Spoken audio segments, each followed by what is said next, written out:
இடும்பனின் மரணத்தில் எனக்கு சந்தேகம் உள்ளது.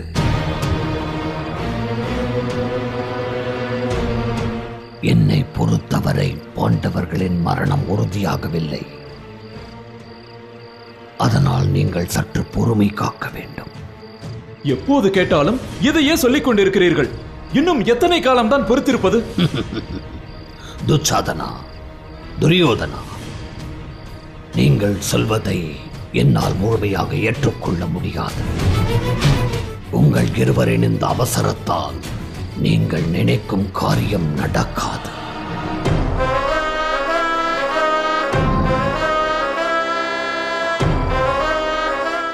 கீச்சகன், பகாசுரன், ஜராசந்தன், பீமன் இவர்களால் தான் இடும்பனை அழிக்க முடியும்.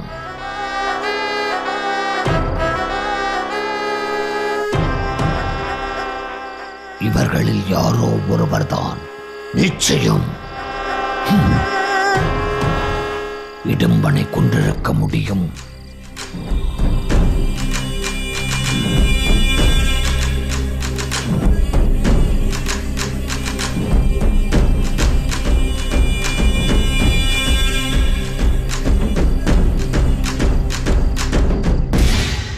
அண்ணா, மாமா இப்படித்தான் குழப்பிக் கொண்டே இருப்பார்.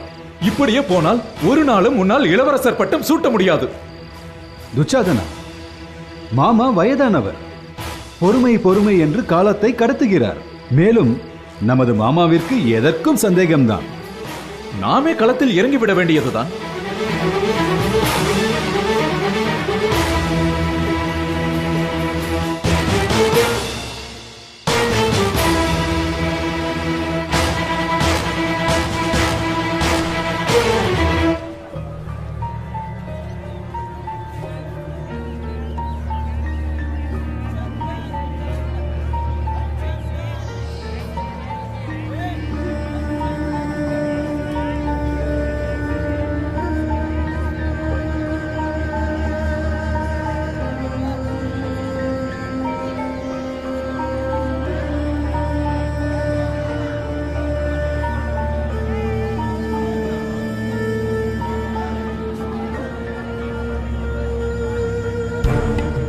அண்ணா, பிச்சை எடுத்து பழக்கமில்லை. எப்படி பிச்சை கேட்பதென்றே தெரியவில்லையே. அண்ணா, எனக்கும் பிச்சை கேட்க கூச்சமாக இருக்கிறது. சகாதேவா, உனக்கு கூச்சமாக இருந்தால் நீ பிச்சை கேட்க வேண்டாம். எங்களோடு வந்தால் போதும். நகுலா, சகாதேவா, பிச்சை எடுப்பது நமக்கு விதிக்கப்பட்ட நியமம் என்பதை மறந்துவிடாதே. காரணமில்லாமல் நம்மை வியாசர் பிச்சை எடுத்து வாழ சொல்லி இருக்க மாட்டார். பிச்சை எடுக்கும் போது நம் ஆணவம், கர்வம், அகம்பாவம் அத்தனையும் அழிந்து போகும்.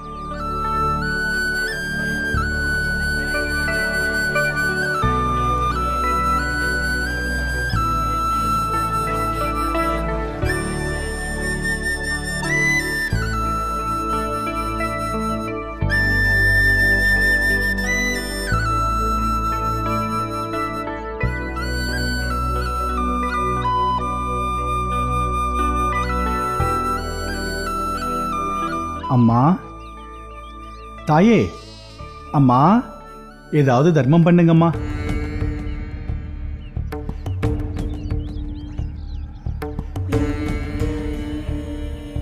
அடக்கடவுளே, இப்படி கூட்டமா வந்து நின்னா நான் என்ன செய்வது? அம்மா, நாங்கள் சகோதரர்கள். உங்கள் 5 பேருக்கும் உணவு கொடுக்கும் அளவிற்கு நான் வசதி படைத்தவள் இல்லை.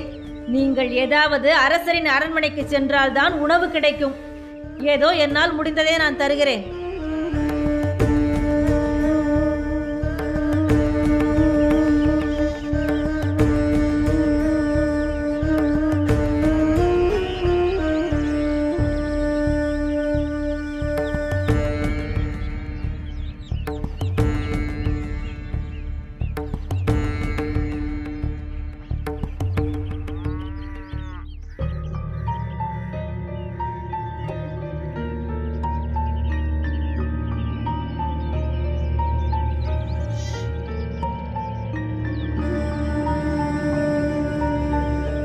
நாம் அனைவரும் ஒன்றாக பிச்சை எடுக்கச் சென்றால் அனைத்து இல்லங்களிலும் இதே பதில்தான் கிடைக்கும்.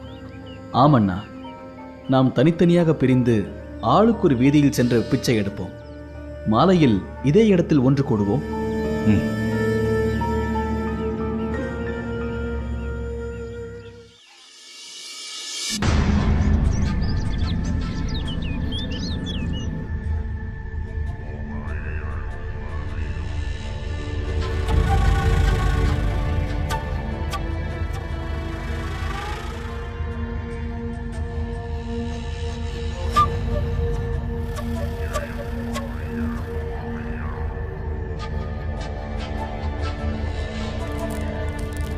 சரியாக கணித்து கூறுங்கள்.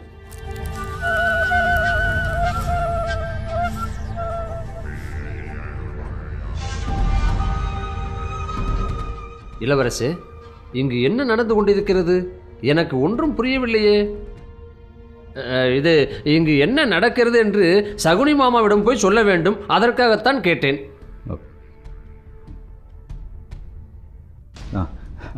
நான் துச்சலைக்கு வரன் பார்த்து கொண்டிருக்கிறேன். அதன் பொருட்டே ஜாதகர் ஜோதிடத்தை கணித்துக் கொண்டிருக்கிறார் இல்லையா துச்சாதனா? ஆமாம் அண்ணா. ஓ, அப்படியா? நான் தானே வீட்டிற்கு மூத்தவன். தந்தையோ பார்வையற்றவர், தாயாரோ தனது கண்களை தானே கட்டி கொண்டவர். அப்படி இருக்கையில் நான் தானே அனைத்து காரியங்களையும் முன்னின்று செய்ய வேண்டும். மிகவும் நல்ல விஷயம். நீ இப்பொழுதுதான் பொறுப்புள்ளவராக மாறியிருக்கிறாய். இதை சகுனி மாமா கேட்டால் மிகவும் சந்தோஷப்படுவார். இளவரசி, நானும் நீண்ட காலமாக சகுனி மாமாவுடன் இருக்கிறேன். இதுவரை எந்தவிதமான முன்னேற்றமும் இல்லை. எனது ஜாதகத்தை கொடுத்து எப்படி இருக்கிறது என்று கணிக்க சொல்கிறீர்களா? உங்களுடைய ஜாதகத்தை அண்ணன் ஏற்கனவே கொடுத்து விட்டார். முதலிலேயே கணித்து விட்டார். அப்படியா? என்ன சொன்னார்? உங்களுடைய நிலை கடைசி வரை இதே நிலைதானா? மிக்க மகிழ்ச்சி. ஜாதகத்தை நன்றாக கணித்திருக்கிறீர்கள். வருகிறேன்.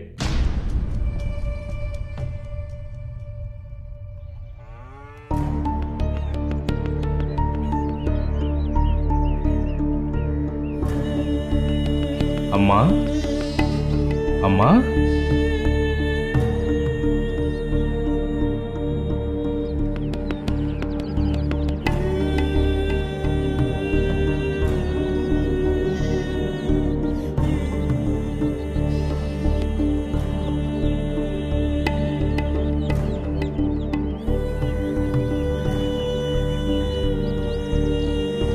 அம்மா, தாயே, பிச்சையிடுங்கள்.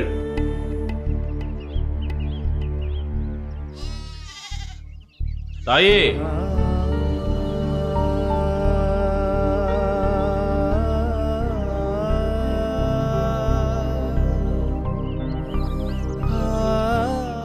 ஏனப்பா, இத்தனை பெரிய சரீரத்திற்கு இந்த பாத்திரத்தில் உணவு போதுமா? சற்று பெரிய பாத்திரமாக கொண்டு வந்திருக்க கூடாதா?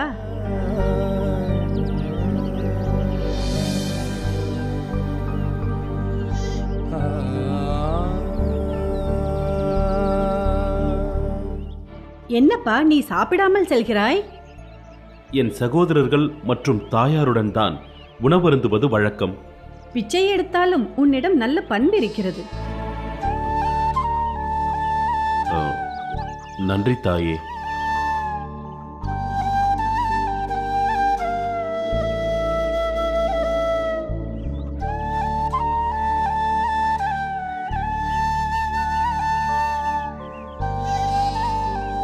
அம்மா, அம்மா, தர்மம் செய்யுங்கள்.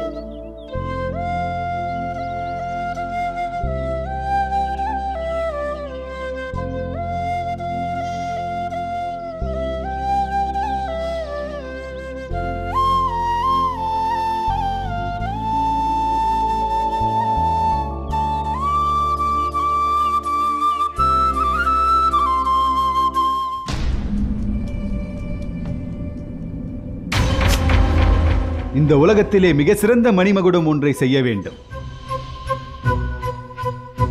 இந்த அத்தினாபுரத்தை ஆளவிருக்கும் சக்கரவர்த்தியான நான் சூடவிருக்கும் மணிமகுடம் அது.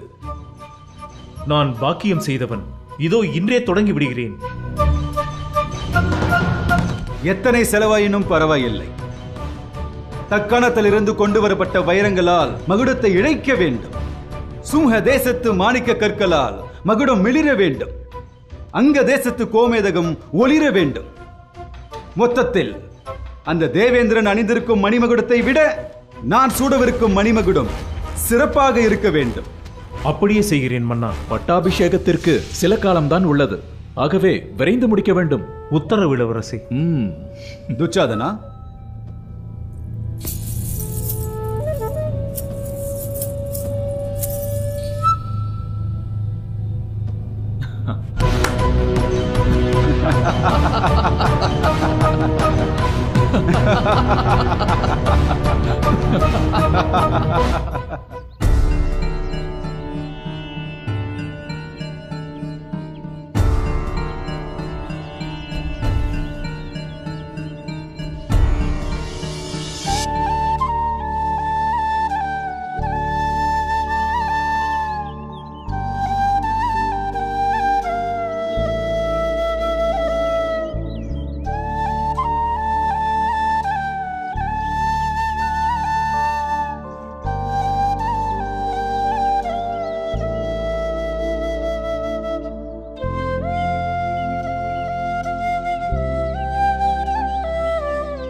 இதை போன்று எல்லோரும் எப்பொழுதும் பகிர்ந்து உண்ண வேண்டும்.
என்ன நிலவா, வழக்கம் போல் குழப்பமாகவே இருக்கிறாய்? நான் ஒன்றும் குழம்பவில்லை. உங்கள் மருமகன்கள் தான் உங்களை குழப்புகிறார்கள் போல் தெரிகிறது. நிலவா, இந்த அத்தினாபுரம் என் கைப்பிடிக்குள் இருக்கிறது. உங்கள் கையில் வெறும் பகடைக்காய் மட்டும்தான் இருக்கிறது. துச்சலைக்கு வரன் பார்ப்பதாக கூறிவிட்டு இளவரசர் பட்டம் ஏற்பதற்கு நாள் குறித்துக் கொண்டிருக்கிறார் துரியோதனன். அது மட்டுமல்ல, பொற்கொள்ளரை வரவழைத்து தனி சிம்மாசனத்திற்கும் ஏற்பாடு செய்து கொண்டிருக்கிறார்.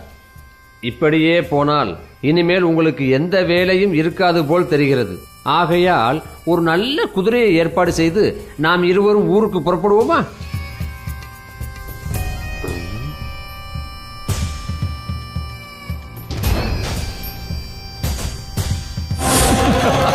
அரசே, எனக்கு ஒரு சின்ன சந்தேகம். கேளுங்கள் மாமா. நீங்கள் எங்கிருந்து இந்த ராஜதந்திரங்களை எல்லாம் கற்றுக்கொண்டீர்கள்? வேறு யாரிடமிருந்து?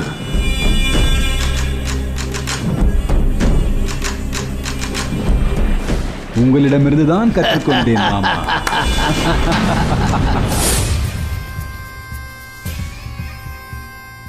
என்னுடைய மருமகன்கள் என்னிடம் கற்ற வித்தையை என்னிடமே காட்டுகிறார்கள். நிலவா, என்னை மீறி இந்த அரண்மனையில் ஏதேதோ நடப்பது போல் தெரியும். ஆனால்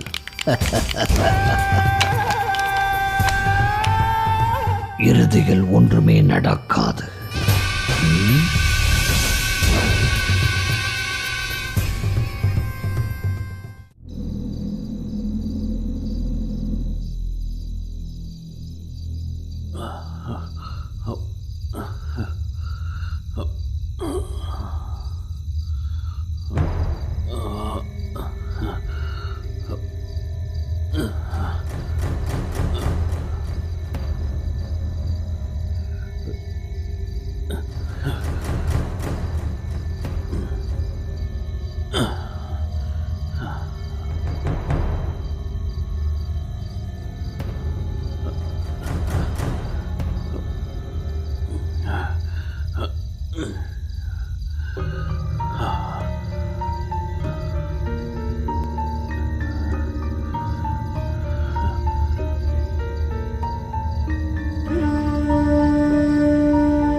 பீமா,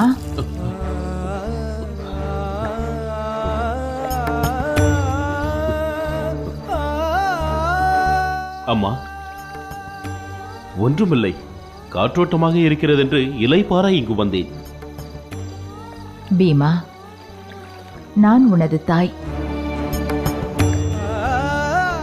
நான் உன்னை அறிந்தவள். நீ பசி பொறுக்க மாட்டாய் என்பதை நான் அறிவேன். ஆனால் பெற்ற பிள்ளையின் பசி போக்க வழி தெரியாத பாவியாகிவிட்டேன். அம்மா, எனக்கு பசிக்கவில்லை. நான் வயிறு புடைக்க உண்டேன். பீமா, அறுசுவை உணவே போதும் போதும் என்று சொல்லும் அளவிற்கு காலம் வரும். அதுவரை பசியை பொறுத்துக்கொள். சரி அம்மா.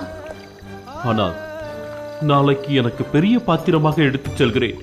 அப்போதுதான் நிறைய பிச்சை கிடைக்கும்.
அடியே ருக்மணி,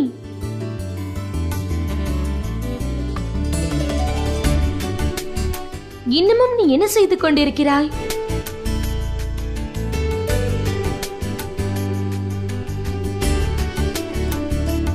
ருக்மணி, காலம் கடந்து கொண்டிருக்கிறது. இன்னுமா நீ புறப்படவில்லை?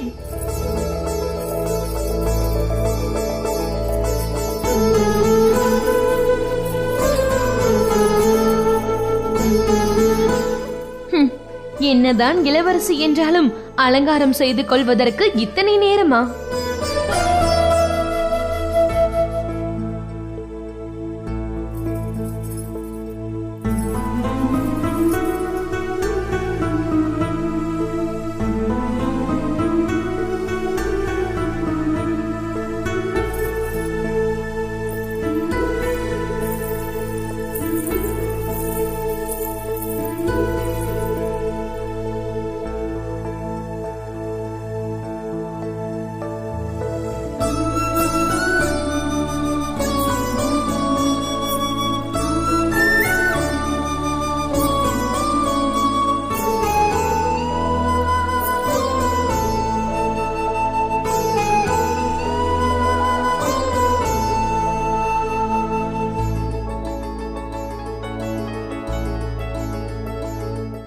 ருக்மணி, உன்னை பார்த்தால் தேவலோகத்தில் இருந்து வந்த தேவதை போல் இருக்குதடி.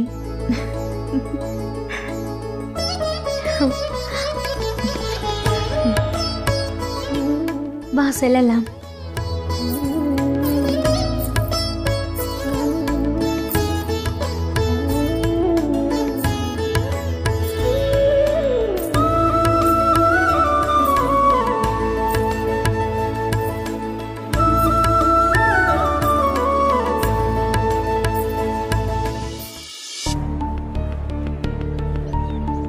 அடே சோம்பேறிகளா,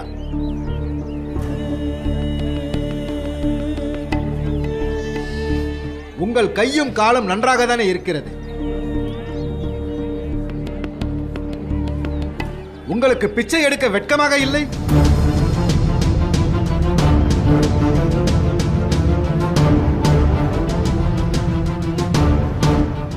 இப்படி நீங்கள் உயிர் வாழ்வதற்கு செத்து போகலாமே. அடே தடியா, உன்னை வெட்டி போட்டால் 9 ஊருக்கு விருந்து வைக்கலாம். அப்படி இருக்க இப்படி பிச்சை எடுத்து திரிகிறாயே, வெட்கமாக இல்லை? ஏதாவது வேலைக்கு செல்லலாமே. யானை போன்ற உன் உடலுக்கு ஏற்ற பிச்சை பாத்திரம்.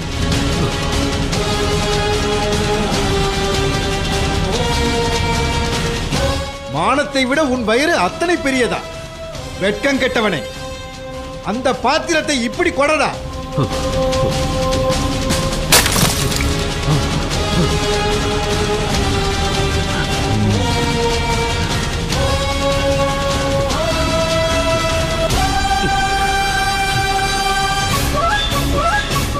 நாம் மறைந்து வாழ்வது யாருக்கும் தெரியக்கூடாது. அதனால்தான் நம்மை பிச்சை எடுத்து வாழ பணிந்திருக்கிறார் வியாசர் பெருமான். அதை மறந்து விடாதே. பீமா, உன் பிச்சை பாத்திரத்தை அந்த முரடன் உடைத்து விட்டான். நீ பசி பொறுக்க மாட்டாய். நீ இல்லத்திற்கு சென்று அம்மாவுடன் இந்த உணவை சாப்பிடு. நாங்கள் பிச்சை பெற்று வருகிறோம்.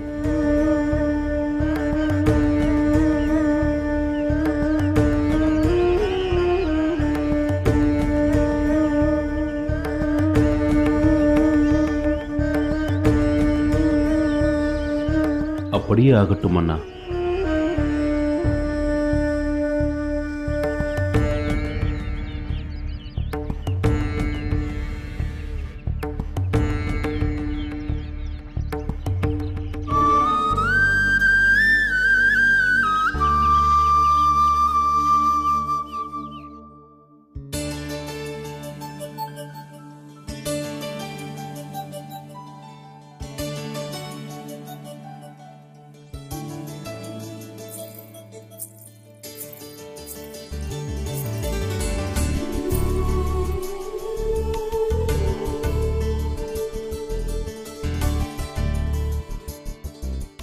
அந்த மகாலட்சுமியே எனக்கு மகளாக வந்து பிறந்தது போல் இருக்கிறது. அப்பா, நான் ஆலயத்திற்கு சென்று வருகிறேன். உன்னை போன்ற ஒரு குணவதியை மகளாக பெற்றெடுத்ததற்கு நான் பெருமைப்படுகின்றேன். தங்களை போன்ற தந்தையையும் தமையனையும் பெற நான் தான் பெரும்பாக்கியம் செய்திருக்க வேண்டும். யார் என் தங்கையை மணந்து கொள்ள யோகம் இருக்கிறதோ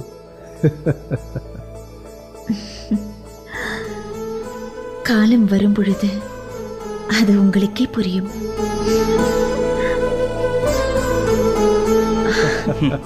தந்தையே, என் தோழியோடு ஆலயம் சென்று வருகிறேன். என்னை ஆசிர்வதியுங்கள். நலமாக சென்று வா மகளே. தந்தையே, நான் என்ன சிறு குழந்தையா? எங்களுக்கு நீ எப்பொழுதும் சிறு குழந்தைதான். வருகிறேன், வா.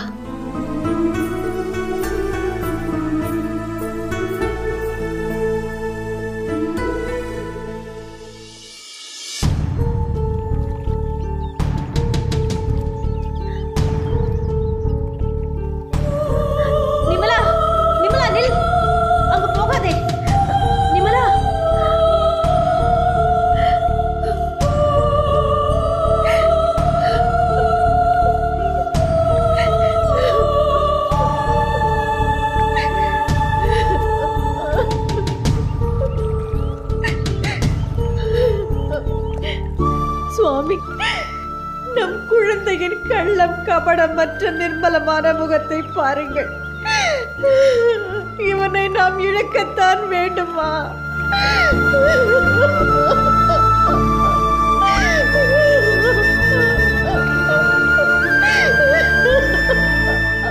அருந்ததி, அதிதியாக வந்திருக்கும் அம்மா பிரதோஷ நோன்பிருக்கிறார்கள்.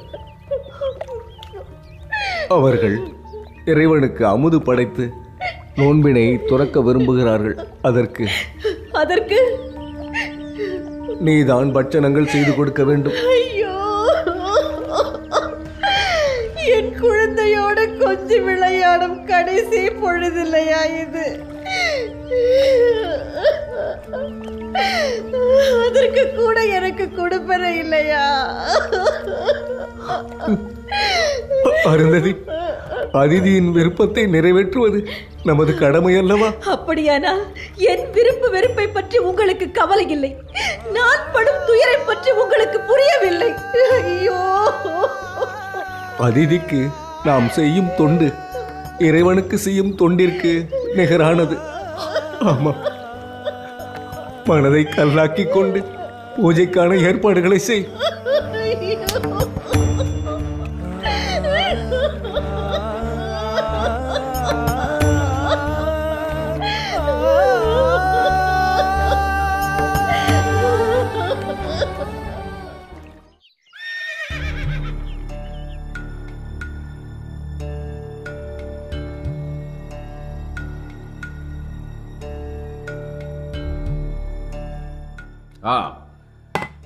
வீரனை, உடனடியாக போர்ப்படை தளபதியை வரச் சொல்.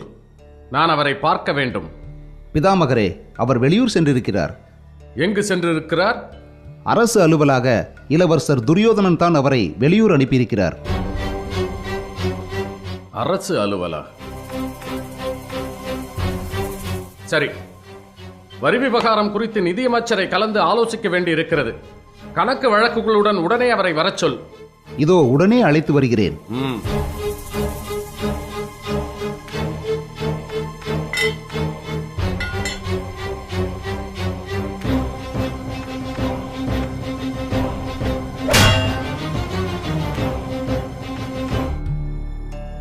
என்ன ஆயிற்று? பிதாமகர் என்னை மன்னிக்க வேண்டும். காரணம்? நிதியமைச்சரும் இப்போது இங்கு இல்லை. எங்கு சென்றிருக்கிறார்? சிறந்த வைரங்களை வாங்குவதற்காக நிதியமைச்சரை தக்காணம் அனுப்பியிருக்கிறார் இளவரசர் துரியோதனன். சரி, நீ போகலாம். உத்தரவு பிதாமகரே. படைத்தளபதியும் நிதியமைச்சரும் வெளியூர் சென்றிருக்கிறார்கள். அரண்மனையை புதுப்பிக்கும் வேலைகள் ஆங்காங்கே நடைபெறுகிறது. அப்படி என்றால் விதுரா,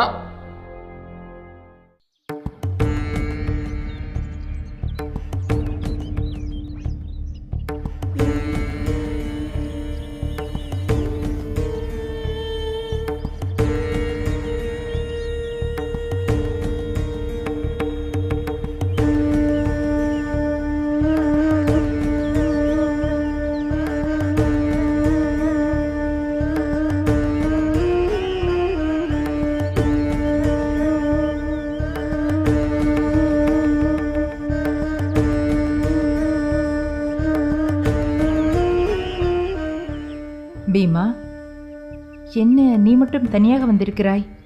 உன் சகோதரர்கள் எங்கே? அவர்கள் சற்று நேரம் கழித்து வருவார்கள் அம்மா.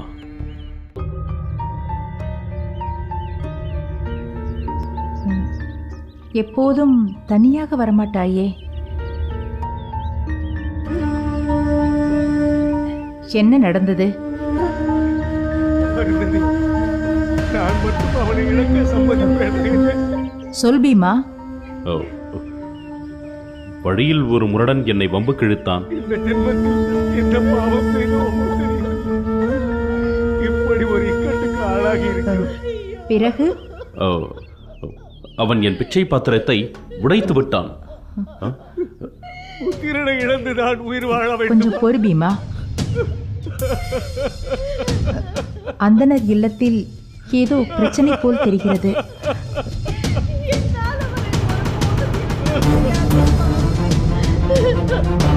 இதற்கு வேறு உபாயமே இல்லையா? நான் முன்பே உன்னிடம் சொன்னேன், இந்த ஊரை விட்டு சென்று விடலாம் என்று. நீதான் கேட்கவில்லை. இப்போது துன்பத்தை அனுபவிக்கிறோம்.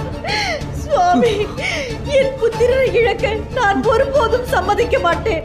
நான் என் உயிரை இழக்க சித்தமாக இருக்கிறேன். அருந்ததி, உன்னை இழந்தும் என்னால் இருக்க முடியாது. அக்னி சாட்சியாக உன்னை நான் கரம் பிடித்தவன். நான் உன் பதி. உன்னை காக்கும் கடமை எனக்கு உள்ளது. இன்று நானே பலியாகிறேன். அதை தவிர இதற்கு வேறு வழியே இல்லை. வேண்டாம் சுவாமி, வேண்டாம்.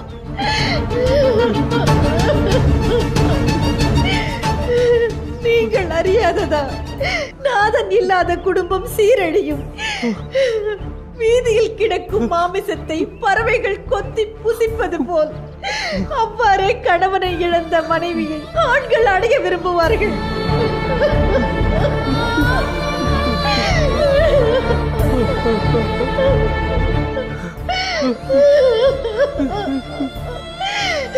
பெண் விவாகத்திற்கு முன் பெற்றோர் வசத்திலும், விவாகத்திற்கு பிறகு கணவன் வசத்திலும், கணவனுக்கு பிறகு புத்திரன் வசத்திலும் இருக்க வேண்டும். ஆண் துணை இல்லாத ஒரு பெண் பாறையில் மோதுவதற்கு சமம்.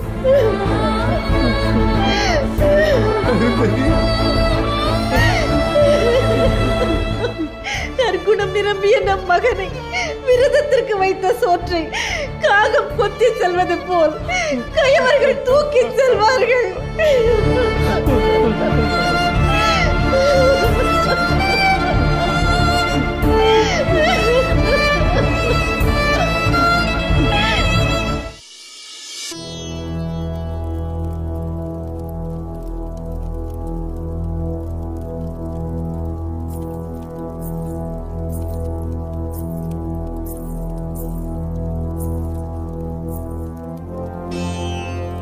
இந்த ஆழமான யோசனை எதற்கென்று தெரிந்து கொள்ளலாமா அண்ணா? நம் தந்தையின் இயக்கத்தை எப்படி தீர்ப்பது என்பதை பற்றித்தான் நான் யோசித்துக் கொண்டிருக்கிறேன். என் பிறப்பின் அர்த்தமே துரோணரை கொல்வதுதான் என்றாகிவிட்ட போது எப்படி நான் யோசிக்காமல் இருக்க முடியும்? நான் இப்போதே புறப்படுவது என முடிவெடுத்து விட்டேன்.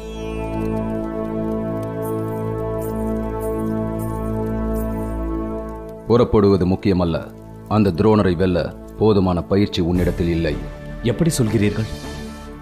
அந்த துரோணரை நான் சிறு வயது முதல் நன்கு அறிவேன். அவனின் பயிற்சி வீரியம் என்ன என்பது பற்றி எனக்கு நன்றாக தெரியும். அக்னிவேசரிடம்தான் நானும் பயிற்சி பெற்றேன். ஏன் அவனிடம் என்னால் நேரடியாக மோத முடியாதா? என்ன சொல்கிறீர்கள் தந்தையே? அந்த துரோணனை வெல்வதற்கு யாரிடத்தில் உன்னை பயிற்சிக்கு அனுப்புவது என்பதில் தான் சிறு குழப்பம். இதில் தங்களுக்கு என்ன குழப்பம் தந்தையே? அந்த துரோணனுக்கு நிகரானவர்கள் பரசுராமரும் பீஷ்மரும் தான். பரசுராமரோ சத்திரியர்களுக்கு பயிற்சி கொடுக்க மாட்டார். பீஷ்மரோ கௌரவ பாண்டவர்களுக்கே வித்தையை போதிக்கவில்லை. அவரே துரோணரிடத்தில் தான் வித்தையை கற்றுக்கொள்ள அனுப்பினார். அப்படி இருக்கையில் யாரிடம் உன்னை பயிற்சிக்கு அனுப்புவது என்றுதான் எனக்கு புரியவில்லை.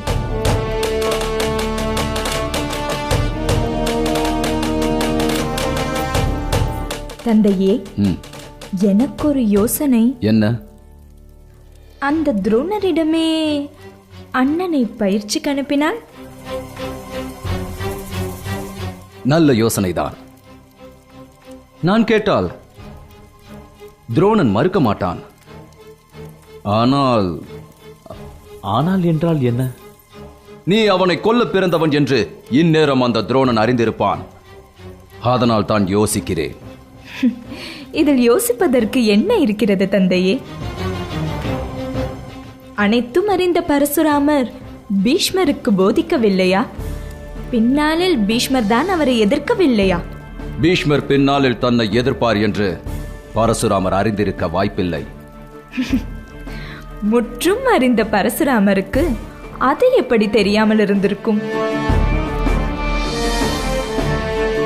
சரி, அசுரர்கள் தங்களை எதிர்ப்பார்கள் என்று அறிந்திருந்தும் தேவர்கள் அவர்களுக்கு ஏன் வரமளிக்கிறார்கள்?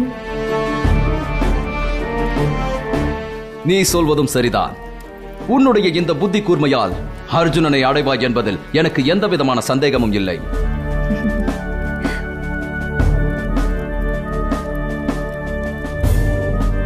திருஷ்டத்யும்னா, உன்னுடைய குருநாதர் என் எதிரி துரோணன் தான். வணங்குகிறேன் அரசே. நமது ஒற்றர்கள் அத்தினாபுரத்தில் இருந்து வந்திருக்கிறார்கள். என்ன தகவல்? பாண்டவர்களின் ஈமக்கிரியையை கிருஷ்ணரே முன்னின்று நடத்தியிருக்கிறார்.